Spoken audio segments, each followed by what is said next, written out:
Hello and welcome to the Grueling Truth Sports Network. This is the Grueling Truth NASCAR Show. I'm your co-host, Joe Spilman, along with Steve Risley and Ryan Peters, who's currently waving the green flag. For tonight's show, we're going to recap last week's race at WWT Technology Raceway and discuss the upcoming race at Sonoma Raceway. I think the longest race course or the longest road course of the season. Is that right, guys? It's not. I'm wrong. I start off the show wrong, which is actually a microcosm of this show because I'm usually wrong. So let's get the show started tonight. Steve, how you doing? Doing good. How was your week? Good so far. It's only, what is it today, Thursday? It's Thursday. Yeah. Couple good episodes last night of Real Housewives of Beverly Hills, then followed up with Real Housewives of Dubai. Gotta like it. Hell yeah. Is that a porno? No, it's not. No, it's not. It's about as stupid as porn. Ryan, but, you know. how the hell are you doing tonight? I have gotten almost no sleep. I've been binge watching Stranger Things.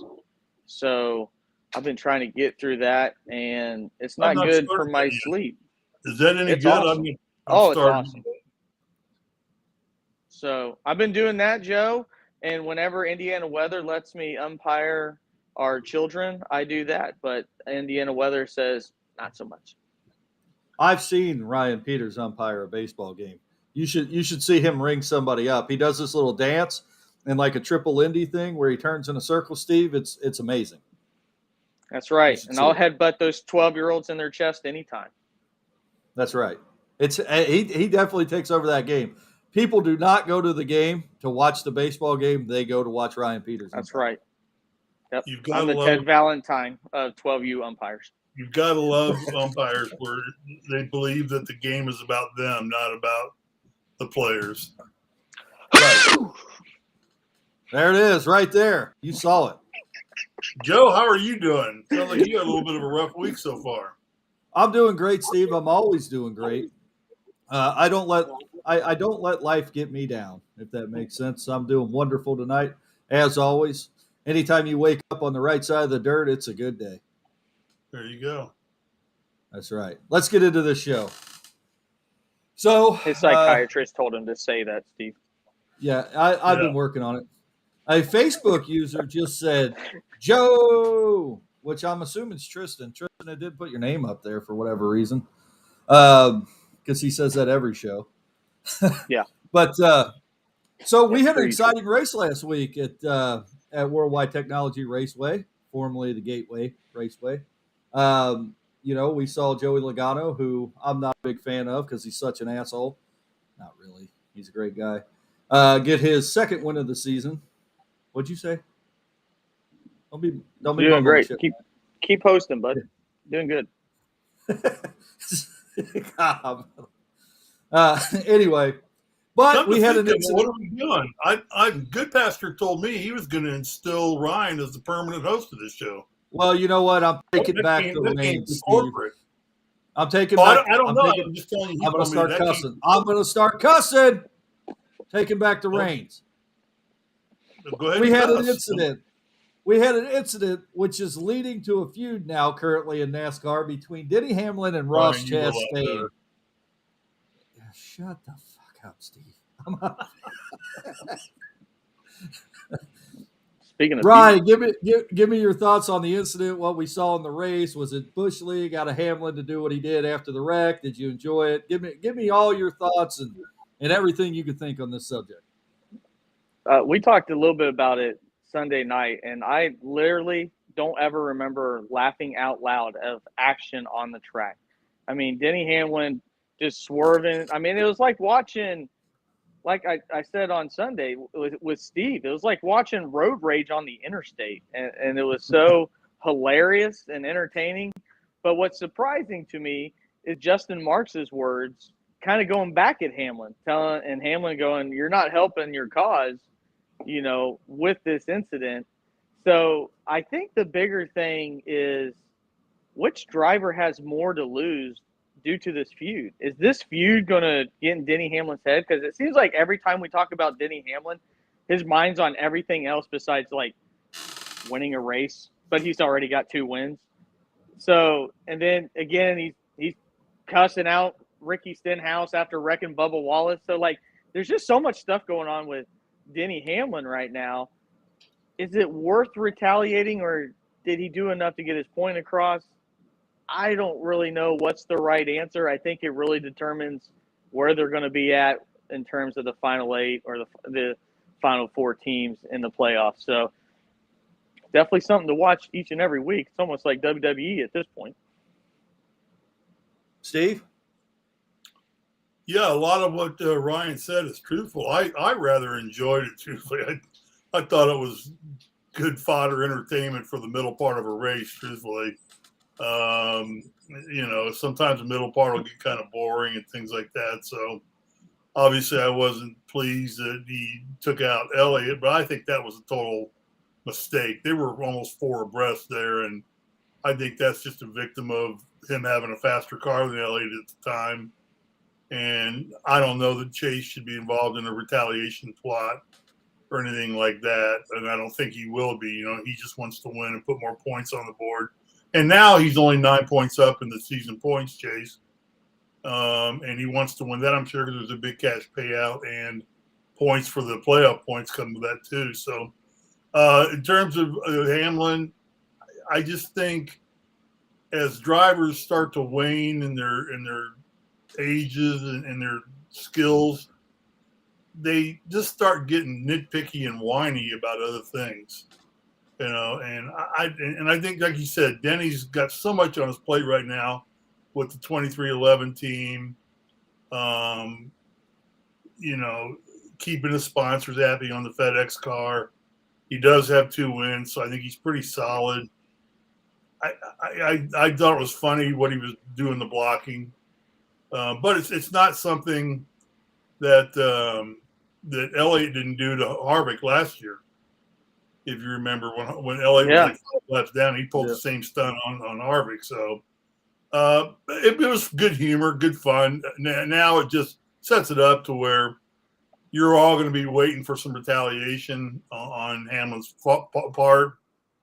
At what point does he do it? Does he come to Sonoma and try and do it there? Where if he does, he's probably going to take out more than 1 or 2 cars along with Chastain. So I don't know. It was good. I enjoyed it. I didn't have a problem with it. That puts the good old boys back in the NASCAR, and I'm fine with that. No, I agree with you, Steve. I think it made for good TV. I know the fans enjoyed it. However, I kind of hope that Hamlin and like Ryan kind of alluded to, Hamlin throughout his career hasn't seemed to be able to let things go. But I hope that he let this go, move on to the next race, be a professional. Ross Chastain came out after the race and said, "You know what? I drove over my head. That's my fault. My bad, guys." And I know there was some back and forth on NASCAR radio, on Sirius radio this week, and some text message sent to kind of add fuel to the fire. With any professional sport and the gossip and silly season going on, who knows how much of that is kind of boasted by the media to make it sound worse than it is. But I hope both drivers can head into this week's race, keep their professionalism about them, and let it go. You're still in the regular season. You both have wins. You both have 2 wins this year. You're both have already cemented yourself into the playoffs. It was good last week. Let it go. So that's kind of my thoughts. I got a question for you, Joe. Hold on, Ryan, because I forgot to do something when I opened the show, and I do not want to forget to let everybody know who this show is powered by, and that is betting.net. Betting.net is the best bet. Betting.net is the best bet, Steve, for finding an online casino or sportsbook that's right for you. Now, Ryan, since now the lights will be paid for another month, go ahead. So my question to you, Joe, is typically NASCAR has let drivers police themselves. It's almost like a hockey situation to where, we don't care if you fight. We don't care what you do as long as you settle it. And once it's done, it's done.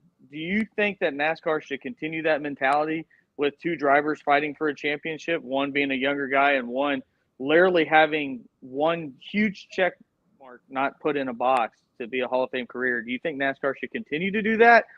Or do you think that they should set them aside and go, boys, you did your trick and pony show at WWT. Let's knock it off from here forward. I think, in my opinion, I think NASCAR has already set the standard. I mean, if you look historically at what NASCAR has done to punish drivers, I think it would be awfully hypocritical of them to come down on this incident and say, boys, you need to quit this. When you're talking about these race teams and 36 different drivers, at the end of the day, if a driver causes a problem, more than likely they're causing a problem for themselves too. And that's kind of how you self-regulate this. You can't wreck a guy and stay in the race yourself, so it causes a problem for you. Now, I do have an issue.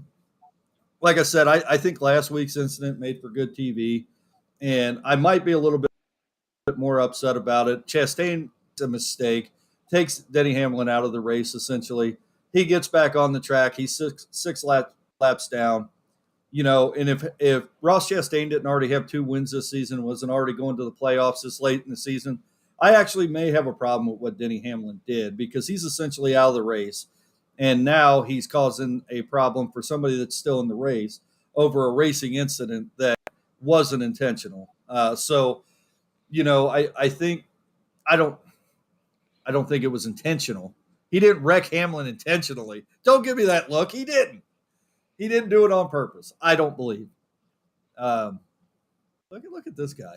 So I don't know. I don't have a problem with what we saw last week, but I also don't think NASCAR could start micromanaging every team and say, hey, stop it. We see that in the NFL. We see that in Major League Baseball. NASCAR doesn't need to do it. I would say that I don't think that Chase Elliott was wrecked intentionally. I think that was just a racing incident of a guy trying to go in the middle, hit 3. You know, somebody had to give. Dylan came up. Chase got wrecked. That just compounded what happened to Denny. I firmly believe Denny got punted. I think he could not get around Denny Hamlin. Denny got punted. And Denny Hamlin said, well, you're going to screw my race. I'm going to try to screw yours too. One of them finished 6 laps down. The other one finished in top 10. So there is quite a bit of a difference there. Right. And I was wrong when I opened up the show, Ryan. So I'm probably wrong on this as well. No, it's not wrong. I'm just saying it's just the way I view it. I think, like Steve said, I think Chase Elliott was more of a racing incident. And I think Chase Elliott just was like, well, hell, this guy's wrecking everybody. So this, I'm going to wreck him too. Steve, what do you think? You got anything to add? Get Chase Elliott mad. So I think that right now we're making a mountain out of a molehill. I think it's like it's silly season, Steve. We have to. Okay, it's silly season. I don't think it's anything to worry. I think it's good for the sport. It's what the sport was founded on, and it's been that way since Earnhardt was wrecking people, and before that it was Waltrip. I mean, you can go back to, you know, Junior Johnson was doing it. You can go all the way back to 58 or 57, the first official year of NASCAR, and there's always been a scoundrel out there who's just willing to put you into the wall and move you. In all fairness to Chastain, I was watching, and Hamlin was not letting him get around, and Chastain had a faster car. You know, he had a faster car, and I thought that he did what he had to do to get by him. I mean, every driver in the sport's done that. If you know you're going to block me like that, and you're not as fast as me, you're not going to let me around. I'm going to move you out of my way. Agreed. You know. Let me ask you this, Steve. Yeah. You saw the post-race interview, correct? With who? With Ross Chastain. Yeah, I said, yeah. Where he looked like somebody shot his dog. Yeah. How do you feel with Ross? Like, I understand apologizing. It was a weird little it was a little over dramatic as far as I'm concerned. Yeah, he kind of went. Say, like, I had a tough day at the office, but shit happens, and we'll get him next week. Like, you know, the unique thing about that, Ryan and Joe, is in all my years of watching NASCAR, and when that stuff happens, they get interviewed, I've never heard anybody blame themselves for shit that happens. Right. You know, or at least not to that extent. Not to that extent at all. I mean, Elliott will come in and go, I let my pit crew down. I made mistakes. I got to learn. That's about as far as he'll take it. But he just came out and said he didn't deserve to be in the car, that they should take him out and replace him. And, I mean, I thought, okay, you're just being a little over dramatic here, you big sissy. I'm going to try and text him and call him. I know it ain't going to do any good, and so I'm just going to take my medicine back on the track. Well, okay. That's the byproduct of you punting somebody in the wall and bumping them out of your way. That's part of the sport. So take it like a man. Just say, hey, I had to move him. I didn't want to do that, but he really left me no choice. I'm sorry that I wrecked his car. I just wanted to get him out of my way. Maybe if he'd have been looking down the road instead of looking for the 23 car and worrying about it, maybe he wouldn't have put the damn thing in the wall, and move on and say, I'll do it again the next time. If he blocks me for 2 or 3 laps, I'll do it again. Any driver would do it to me too. I put that son of a bitch where he belonged. Yeah, I've got him. All my 6 laps down, that dumb get son him of out a of bitch. my way, move him out of my way, and move on. So, again, I think I loved it. I mean, and I think now we're all going to be looking to see, and the damn announcer. Is this Fox's last broadcast? Thank God. Yeah, okay. But they're going to be saying as soon as those 2 cars get near each other, Mike Joy's that's all he's going to talk about. Yeah. I mean, Larson could be up front spinning and taking out the next 7 cars, and all they're going to talk about is, oh, here comes Hamlin just behind Chastain. What's going to happen here? And all that came on that while they're missing the big wreck up front. Yeah, there's going to be a 13-car pileup on turn 8, and they're going to be showing Ross Chastain and Denny Hamlin on turn 13. Right. Yeah. Who are the guest announcers this week? Have they announced it yet? Tony Stewart. Who gives it? Yeah. Oh, is it Tony Stewart again for the last one? I love Tony Stewart as a driver. He was as a user. Not a good announcer, though. No, but you know what? He's better than Clint Boyer's comedy show. So, but to put this all in perspective, I'm gonna tell you what. If you want to see real bickering, trash talking, and shit, watch the NBA game. This Draymond Green character, boy, I tell you what, that guy's he's not doing anything for his team, but he is a punk of all punks on the basketball court. Yeah, he's good at technicals. Steve. What? That's great. He's really good at getting technicals. He gets one more and he's out. He's suspended. He's had 4 technicals for the year. He said if he gets one more, 5th, you're automatically suspended by league rules. Yeah, and the last time they were in the finals, he kicked someone in the ding-ding, and that last time he had 4 technicals. So it doesn't stop him at all, but Joe's going to throw up, so let's move on. Let's move on. Did we put that one to bed for you, Joe? So we are in the middle of silly season, but this isn't really kind of silly season news. This is, I think this is kind of big news, and I think it's looking more and more like Martin Truex Jr. is not going to be back next year, guys. I think he's all but conceded the fact that he's not going to be back. I don't see him coming back. I don't even see him coming back if he gets a win and gets deep into the playoffs this year. So, Ryan, what are your thoughts on that and NASCAR possibly not having the likes of Martin Truex Jr. next year?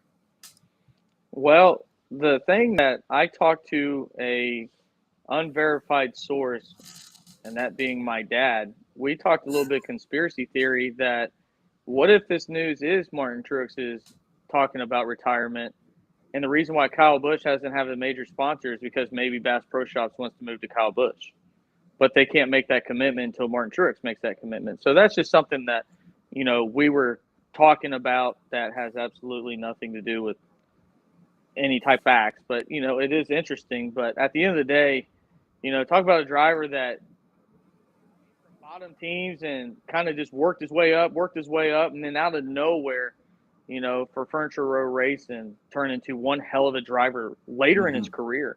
He was always respected, but he was never thought of as a tremendous driver until, he got some decent, hardware and motorsports with Joe Gibbs Racing and Furniture Row. I hope it's not the end. I enjoy watching him race. Like you said, Joe, he's not – for an off season, he's 6th in points. That's an off season now for Martin Truex Jr. But he's got a lot of stuff that's happened off the racetrack with him and his partner Sherry. I think it's Sherry. Yeah. But if he decides to hang it up, I wouldn't be surprised. The one thing that doesn't surprise us anymore with NASCAR is when drivers decide that they're just going to quit. I think we all were shocked when Carl Edwards says I'm done, because we thought he had a lot left in the tank. So if Martin Truex retires, I still think he has a lot left in the tank. But he's a guy I'm paying attention to. His race engineer this week is Cole Pern, the guy that helped him win a championship. So maybe he has something in the tank this weekend. What do you think, Steve, about a possible exit of Martin Truex Jr.? I think I know Sherry. I don't think she's doing well. I don't know for certain, but I know she went out of remission at a point. I've not seen her at the track at all, even like Memorial Day, which is in Charlotte, which I assume they all live there. She didn't even make it to the track for that, so I don't know, but he's got enough money tucked away, and I think a lot of this has to do with Ty Gibbs. I think that Joe Gibbs wants a seat for him. It's a little telltale when the word comes out that they have not even offered Martin a new contract yet. Usually by now, contract negotiations are starting up and they're talking, and they like to get it signed for the season's over. But my understanding is there's been no contract offer at this point. I don't know what that means, other than historically it might mean, that they know a lot more than we know as fans and broadcasters and things of that nature. So I think Truex has been good for the sport. He's a good driver. I do think that he's a rags to riches type driver, starting off driving for anybody to get a ride for. Then he went with Waltrip's new team when it started and had the Red Bull experience. Started there with Waltrip, and then got into Furniture Row, which when he got into Furniture Row really wasn't a powerhouse team. No, God, no. They were a one-car operation out of Denver, Colorado. Guy owned a mattress store and decided he wanted to go NASCAR racing. And, he took them to the NASCAR championship. So, yeah, he took a god ugly car and made it beautiful. Yeah, that matted flat black car, 78. Yeah. But I'm not sure they could afford paint or decal. Right. The problem. Couldn't even afford gloss paint, let alone. Yeah. And then we got some stickers for you. Then he goes to Gibbs and gets his just reward. So I'd hate to lose him in the sport, but he, 41. This seems to be the age, right in that age wheelhouse now, of when these drivers are retiring. I think they looked at Earnhardt and said, he's 50. If he'd quit 1 year later, he'd still be alive, and probably own, and DEI would still be in existence, and he'd be running it, I'm sure. But so I think they all look at that. I think the money they generate right now is significantly more than Earnhardt was able to get his hands on, except it was Earnhardt. I just keep using him as a reference point. Darrell Waltrip doesn't have near the money that these guys today are making. And Waltrip, one of the most successful drivers also. I would venture to say probably on a full-time basis, this may be his last season. I would, if I had to bet, I would go to betting.net. I would find the best place to place odds on that from betting.net. And I would place odds that this year is his last year as a full-time driver. Well, Steve, I don't believe that you can bet on that currently, but if you do want to head on over to betting.net, I do encourage that. It's gambling, Joe. They bet on the weather. I don't know if odds for that are up yet, but I can guarantee you that it's probably in betting terms, it's probably minus 900 that Martin Truex isn't going to be back next year as a full-time driver. 900. Well, good God, that means he's done everything but announce it. Right. Yeah, that's how I feel. I could be wrong.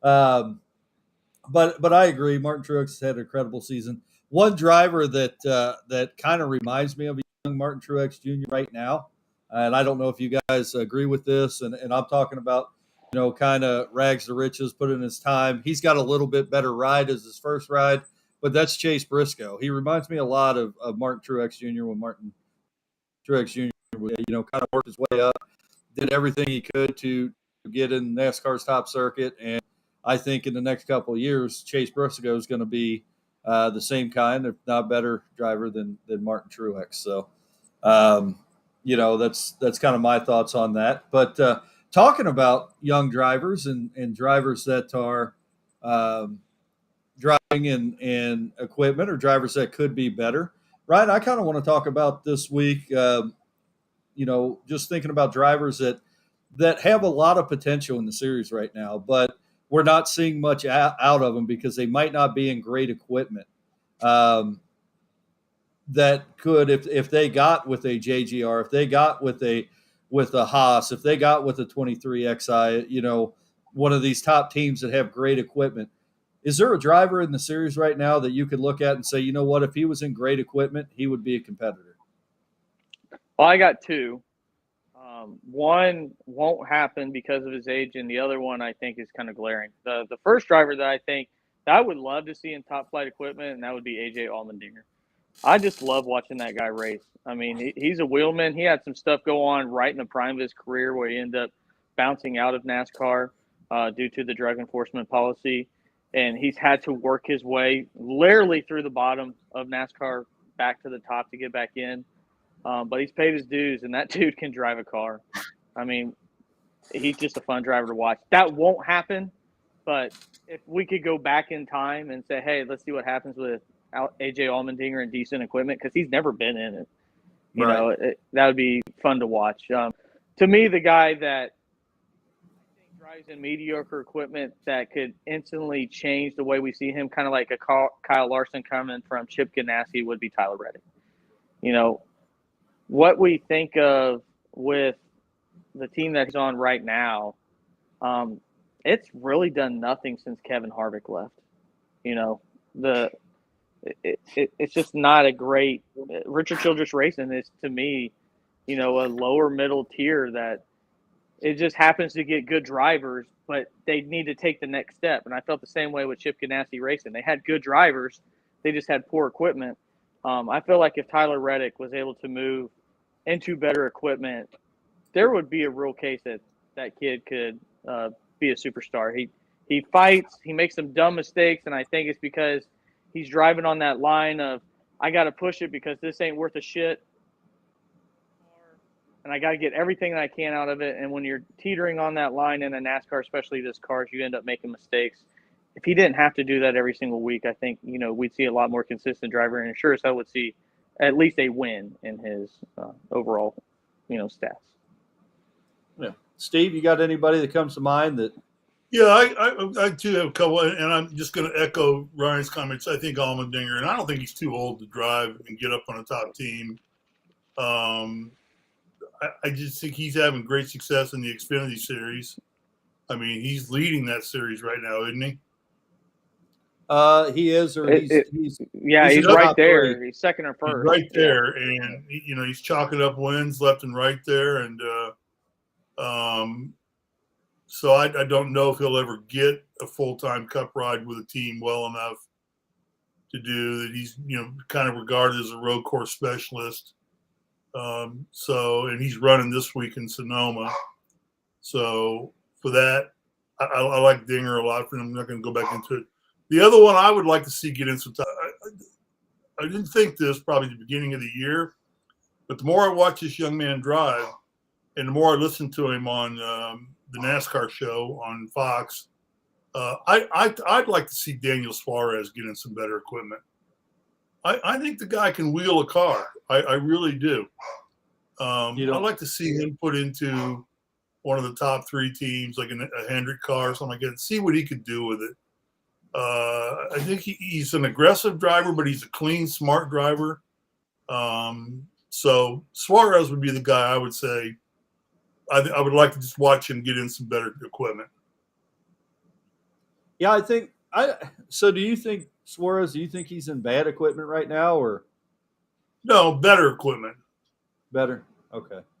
No, I guess I can agree with that. I really can't add too much to that, because I really agree with what Ryan said about Tyler Reddick. That's a driver that I would like to just see one weekend for for Hendrick Motorsports to say, hey, you know what, Tyler, you're riding with us this week. Just see what he could do. But I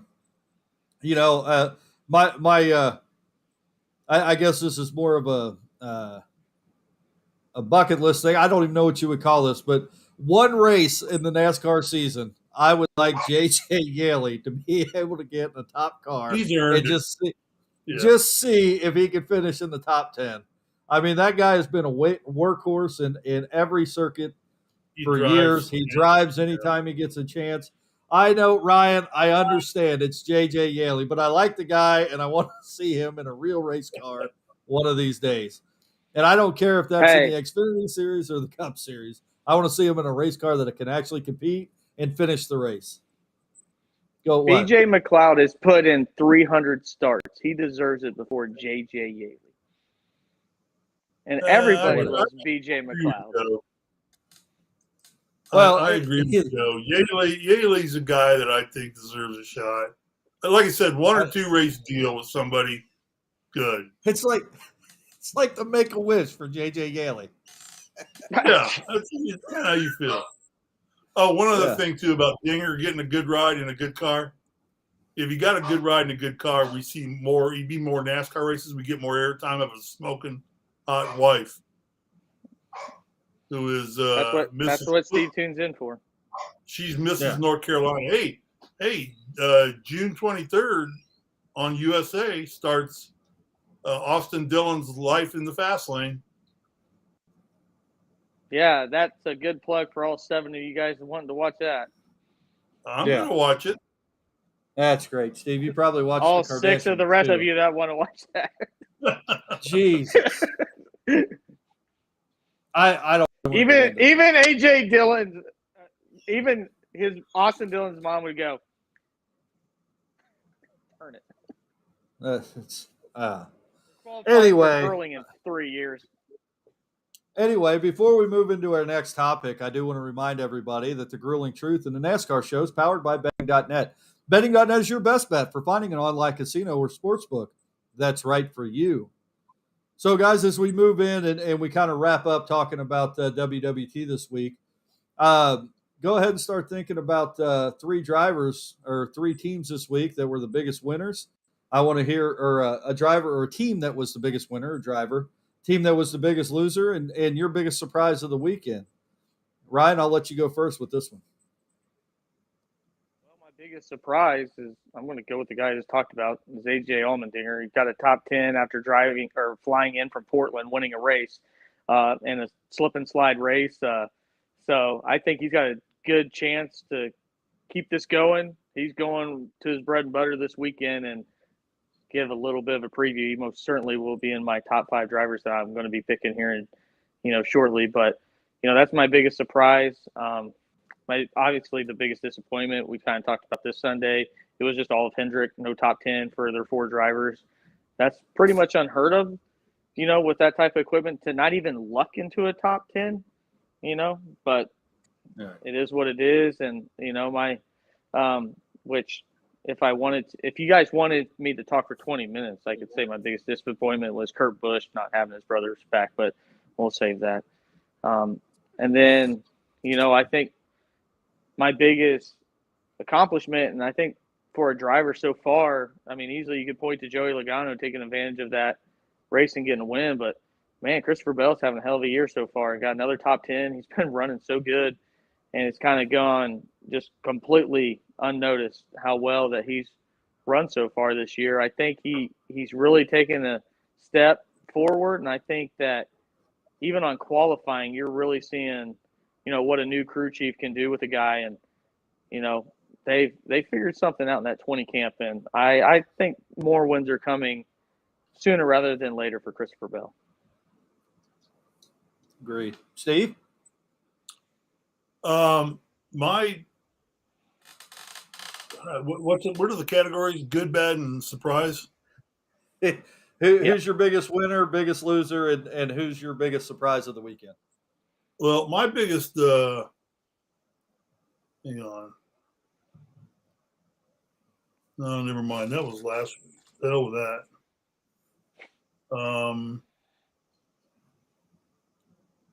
I don't know, but the guy that I think is doing good, and my biggest surprise or biggest winner would be Kurt Busch, again finishing in the top 3 again.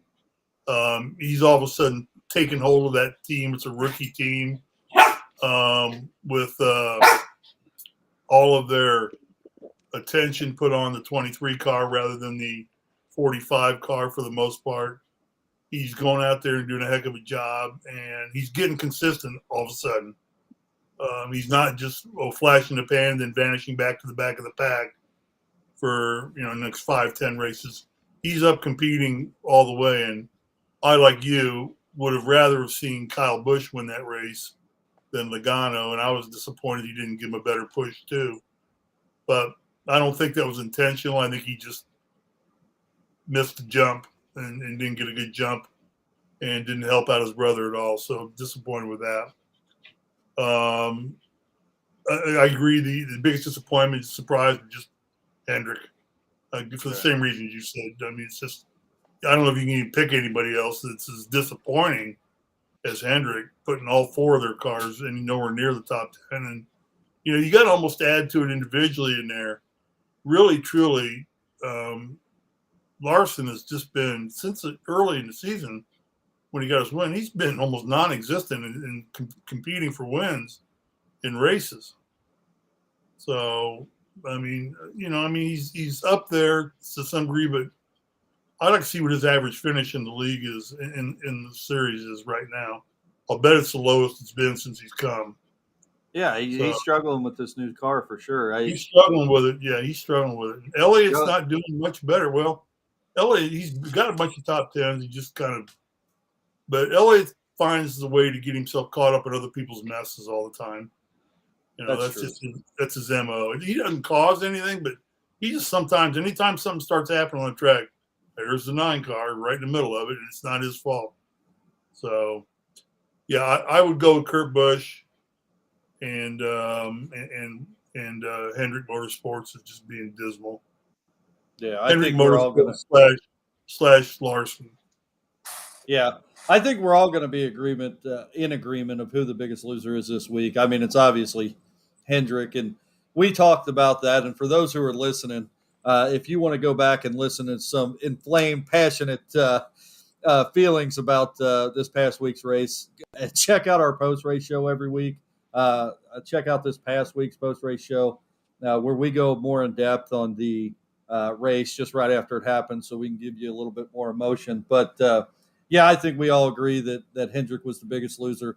I don't know if anybody lost their job this week at Hendrick on the way they set them cars up, but maybe somebody should have. My biggest Joe, what? Watch him this week now, because you got 4 guys that are very viable road course drivers. No, I get it. Bowman has led or won, and you got Bowman.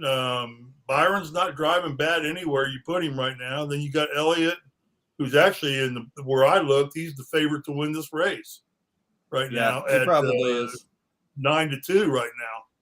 So he's an early favorite. Yeah, that'll change. And I agree. It was a bad week, and it was a terrible week for him. But my biggest winner of the week, I'm going to agree with you, Ryan.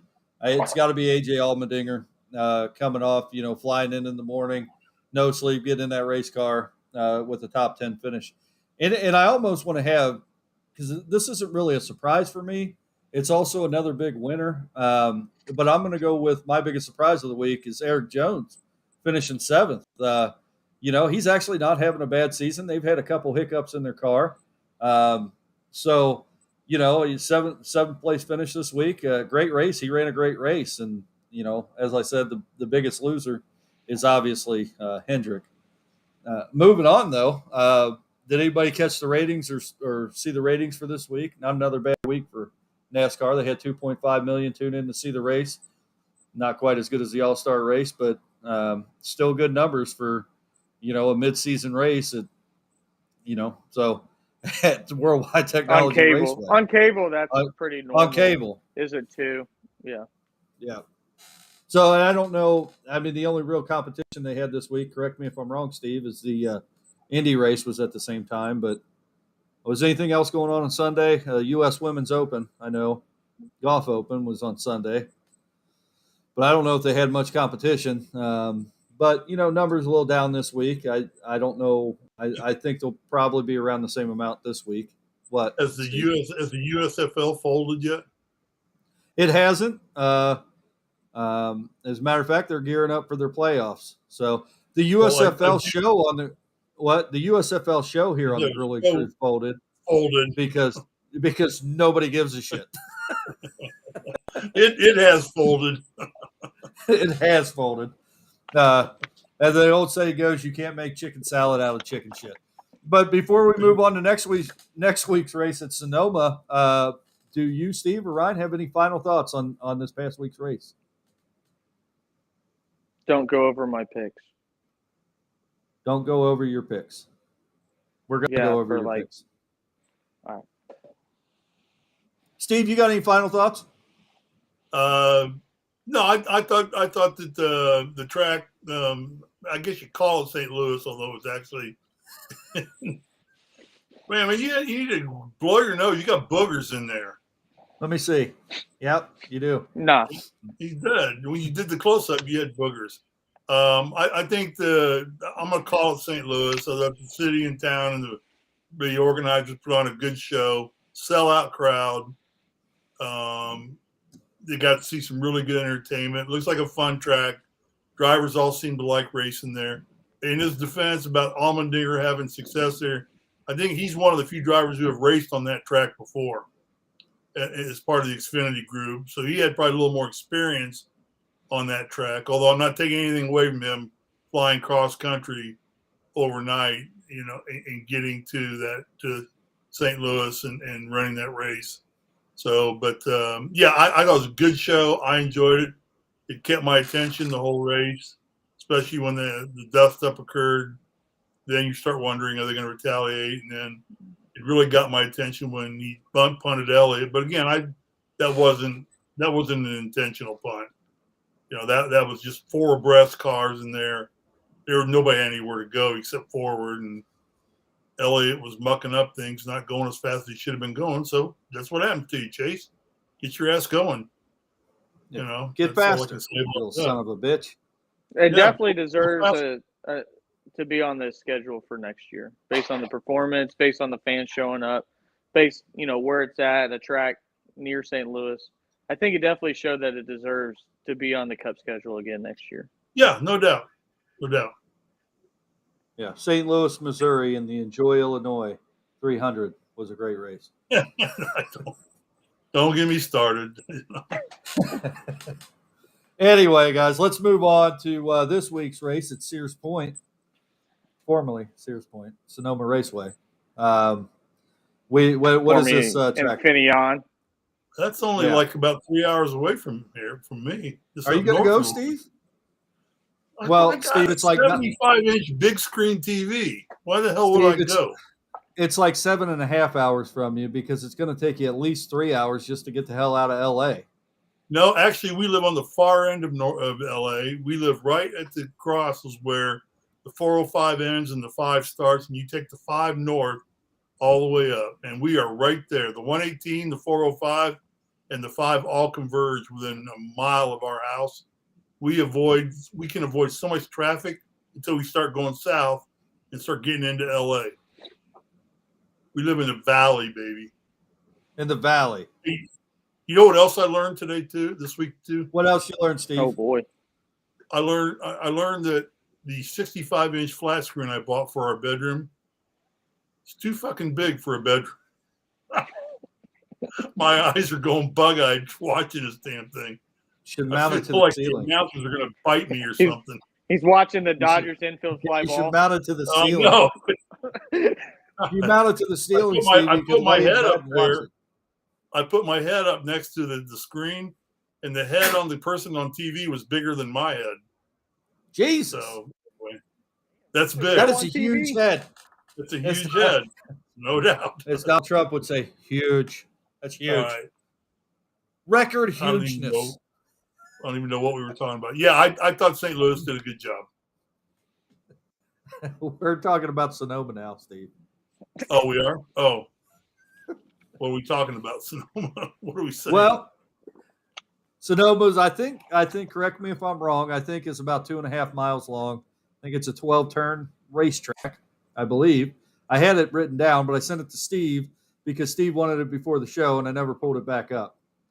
But what, Ryan, in your own words, tell me what we can expect this weekend at Sonoma and what we should be looking for out of drivers. Miles, 2.520. 12 turns. You know what the surface is made out of? Probably asphalt, Steve. Asphalt. Son of a bitch. It's made out of the same shit everything else is made out of. Anyway, Ryan, tell me what we can expect, what we should be looking for out of these teams in practice and qualifying, and what you expect to see this weekend. The only thing that I would say, and this is kind of negative, I hate that they reconfigured the track. You know, Sonoma and Watkins Glen both have multiple different ways to set it up, almost like every road course. So now, instead of going down the hill into the 90-degree turn where you saw a lot of passing, now they do the hairpin and they go down the huge hill, then up the huge hill. And I kind of hate it, to be completely honest, because Sonoma was one of my favorite tracks until they reconfigured it. So that's just my mini rant that I'm going to get out of the way. Quit screwing things up in NASCAR. But the thing that I would pay attention to is anybody making any mistakes shifting? You know, we've not been on a lot of road courses, so a driver can literally ruin their car by not going up to go down shift or pulling back to go up shift. So those are the only things that I would pay attention to. Really practice and qualifying look too much compared to ovals, because at the end of the day, it's more on how good is your driver at road courses. And it seems like the main drivers are always in the top 10 in road courses, but you don't know who the winner is going to be. I think it makes good racing, but I think it truly takes oval guys out of their element, and guys that have much more experience doing this, you know, like a Chase Briscoe, AJ Alden Dinger, a Martin Truex Jr. is a guy that runs good on these road courses. And obviously Chase Elliott, known as the official king of the road course, especially currently. I don't see why those guys would be any further back, regardless if they practice or qualify well. At the end of the day, they're going to be there at the end. Although Martin Truex has won 3 of the last 4, right, at this track, he doesn't get nearly the same pub that Chase Elliott does for whatever reason on road. No, well, Chase is a golden boy. I mean, you know, that's you live with that. It's kind of like Joe Burrow. Joe Burrow's the new golden boy of the NFL now, and justifiably. You know, I'm not knocking it. He's the Chase Elliott, you know, of NFL football. Well, when it comes to media, popular, and he's going to win, but that's happening with Chase too. He's going to dominate the most popular. Anyway, let's get on. I don't get a side tangent about my driver. Isn't this the track where they go up the long sweeping turn up the hill? Yeah, Ryan just said that yeah. Right after the start finish line, make that slight left and go up. Sweeping left hand and go right. It's almost way this boom. They're like launching, and that's where they get into shifting problems and stuff like that. So, they do go up that hill. I'm talking now, instead of going slightly downhill to the right, which I believe is turn 5. Don't fact check me, but now they turn 90 like a small hairpin, and then they just go down a sweeping round turn and then straight up a hill. And it's supposed to be like a drag race, but it's really not made for good passing. They used to turn into a 90-degree turn. There was a bump there, and their ass end would slide out and almost hit a wall. And there was so much mistakes made there and good passing. And, you know, essentially the final race that Tony Stewart ever won was Denny Hamlin and Tony Stewart making mistakes going through those parts of the track because it was faster. And you took the technical part out of it to try to make it a drag race, and that's not why we watch road courses in the first place. Yeah, that's So we want to see you guys screw up. Yeah. What's your guys' thoughts, Joe? What were your thoughts on? I mean, we didn't ask you. No, I not much to add. I mean, I think at the end of the day, we're going to see our typical road course guys up there, which we'll get to in our picks. So I don't want to disclose that, but I think you're right. I mean, you definitely one thing that I've noticed about road courses in particular. Wait, you don't want to disclose Elliott Larson, Kyle Busch, Alden Dinger, or Truex? Why would you do that, Steve? That's why I don't send you that shit, Steve. That's why I don't do it. You're not getting one next week. You are not getting a layout of the show. You're just going to guess what we're talking about. We just lost all of our viewers. Yeah, thanks, Steve. Son of a bitch. But no, I think one thing that we do get to see in road courses is this is one chance that we get to see a couple times a year to see how well-rounded drivers are. And when you talk about Chase Elliott, who can race on ovals, that's great. You can race on short tracks, that's great. Can you race on a road course? Oh, he could do that too. Kyle Larson's another one. It doesn't matter if you put him in a sprint car. It doesn't matter if you put him in a late model. It doesn't matter if you put him at Bristol, Martinsville. He doesn't do well at super speedways, but if you put him on a road course, he's going to drive the car there too. So we get to see really another angle, and it highlights drivers like AJ Allman, who's great drivers who may not be in great equipment, but they can come and race on road course. And that's another thing too on a road course that, sometimes you don't have to have the best equipment or be the best team to win. Sometimes you need the best driver. So that's what I like about road courses, and that's what I hope to see this weekend. Ryan, isn't that a product though? These younger drivers come up and they all have been grown up in go-karting rather than sprint cups. A lot of them did. I mean, you've got Dinger, who probably is old enough not he didn't grow up in karts as much as these younger guys have done, but he ran Indy for a long time and was running road courses, open wheel style. So he has the knowledge of how to turn right. Truex is an anomaly to this, and Kyle Busch is an anomaly too, because Busch is as dangerous as anybody on a road course on his given day.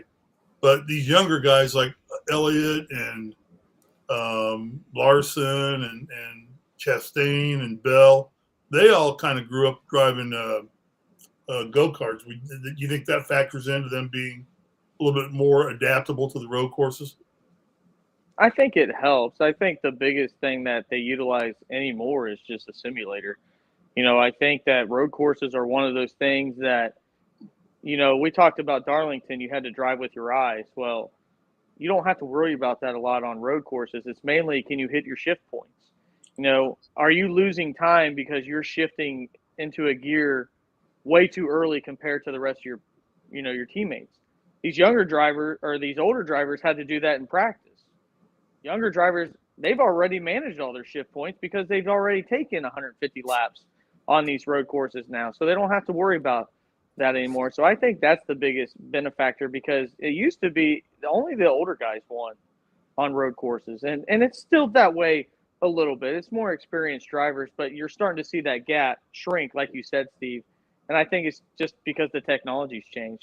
There are obviously differences out west, that there is way more go-karting than, say here in the Midwest or anything of that nature. But I think it's mainly because these guys have made permanent change and started earlier than older guys would, because that's typically what happens with technology, is committing themselves to these simulators. So they're not foreign to it getting in a car.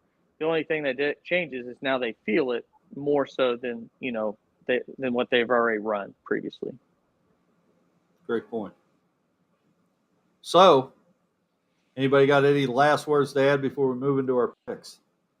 I think stamina here may favor the young drivers too, the drivers who stay in shape, because I've driven enough of these karting center karts, that they're faster than the go-kart your dad builds for you with a Briggs & Stratton 3.5 or 5 horsepower engine on it. And the karts that I've driven, they're capable of speeds pushing 40 miles an hour.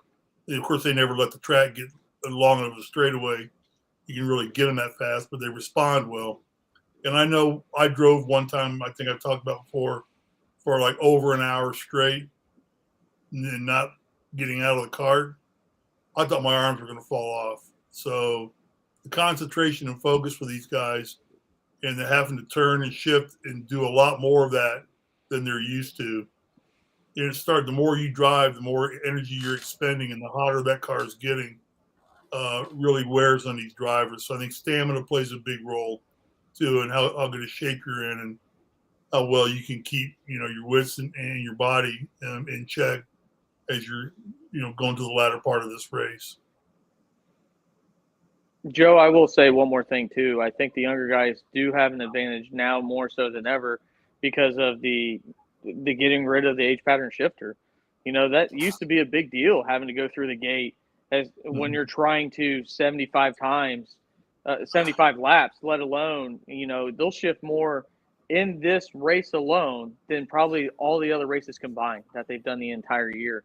And now you just took one of the elements of where you have to be really good, and that's getting through the gears. And maybe that sounds kind of elementary for people driving, but until you're hauling ass 125 mile an hour and you have to go down to 40, and then you got to haul back ass and go through, 4 gears, it makes a big difference. And that's an element in NASCAR now that's gone.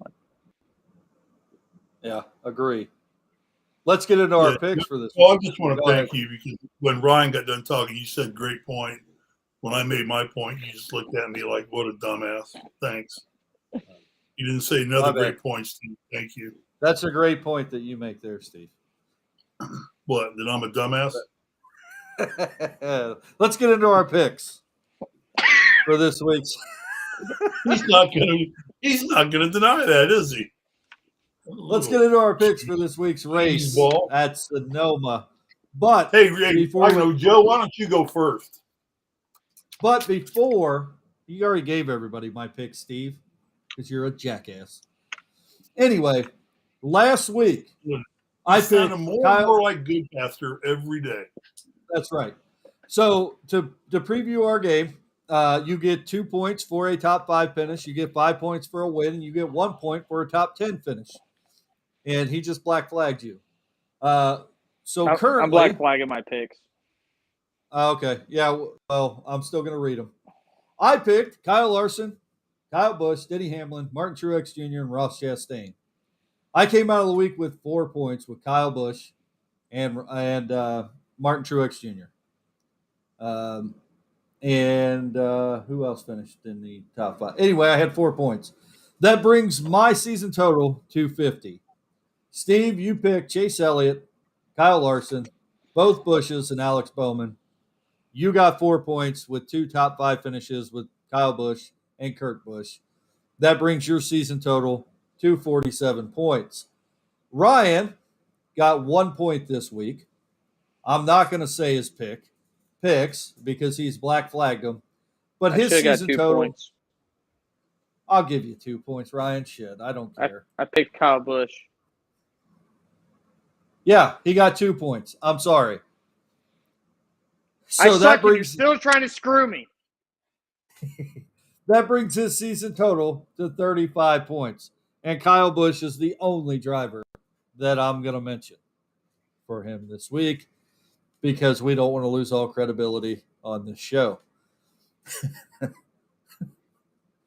So let's move on to this week's picks.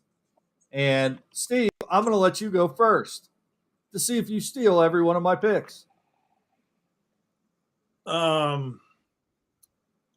Well, I had mine written down at about 2:00.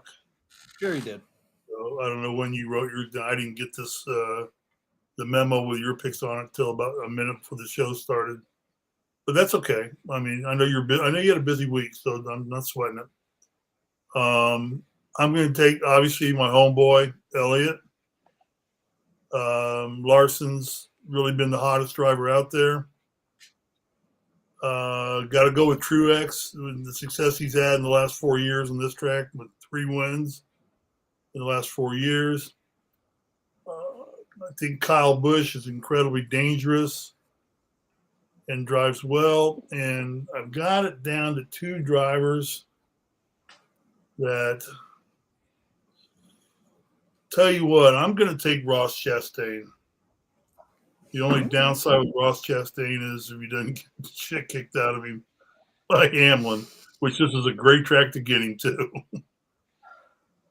So I have Elliott, Larson, Truex, Busch, and Ross Chastain.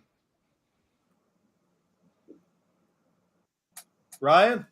That sounds like a heck of a lot of points right there. I doubt it, Steve. You will probably get points off 4 of your 5 drivers. I agree. Because you got 4 of my 5 drivers.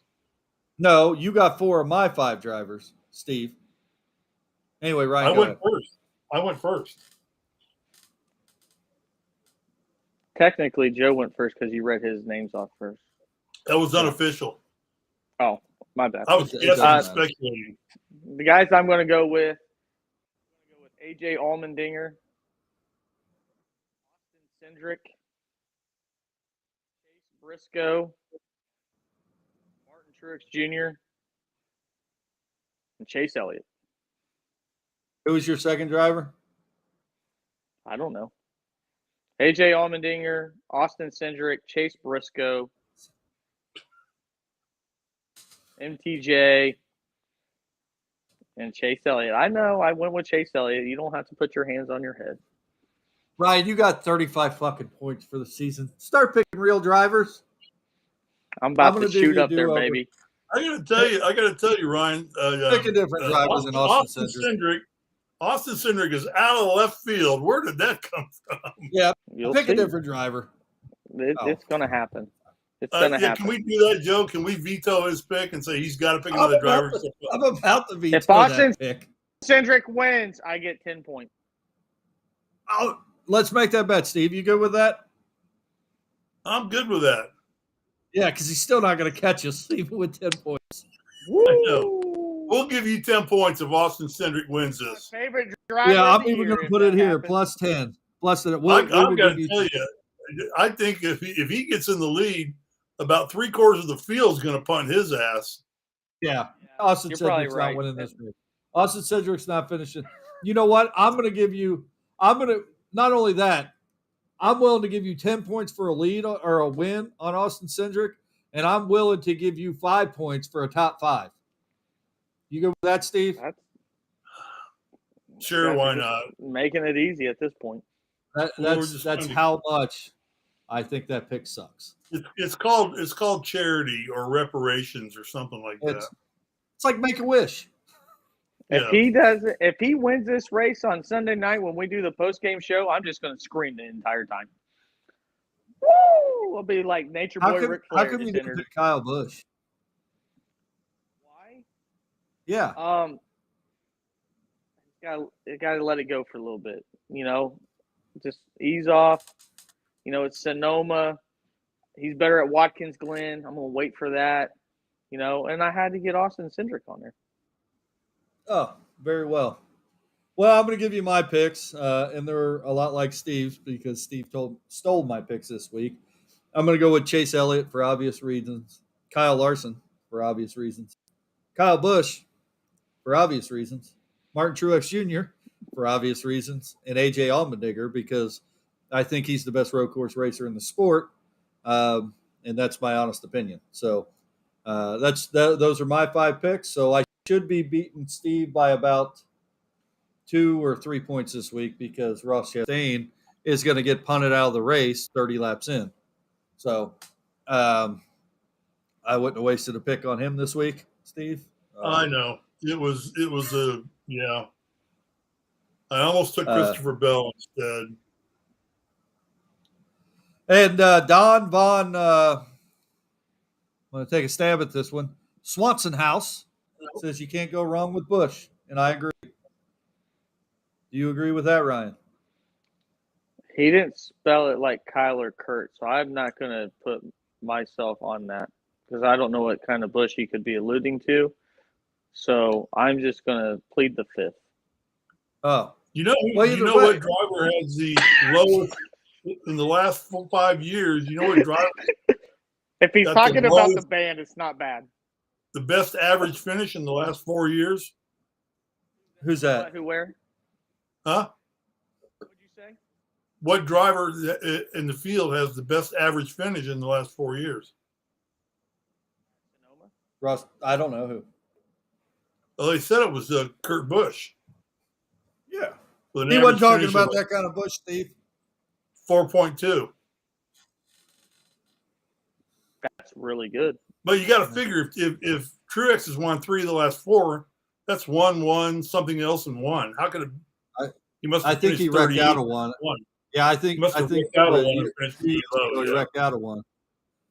Which just goes to prove how stupid stats are. That's right. Anyway, I think we've had a great show tonight. Do any of you two have anything to add before we close out the show? Awesome. No.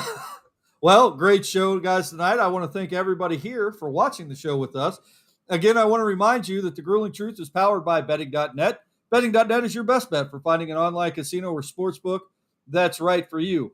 Also, tomorrow you could catch, hold on, Steve. Tomorrow you could catch my top 5 best bets here on The Grueling Truth, as well as catch the article over on thegruelingtruth.com. We will also be doing a UFC preview show, as well as a best bets show this Saturday with Ryan Peters and I to go over some FanDuel and DraftKings bets. I think we're going to go ahead and do that again this weekend.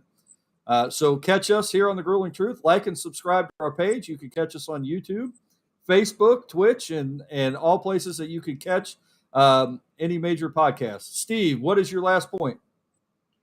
Can we take a straw vote or just a vote on who we want to be host? No.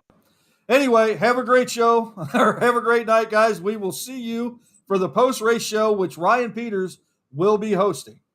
So we should get 2 or 3 more viewers. Have a good night, guys.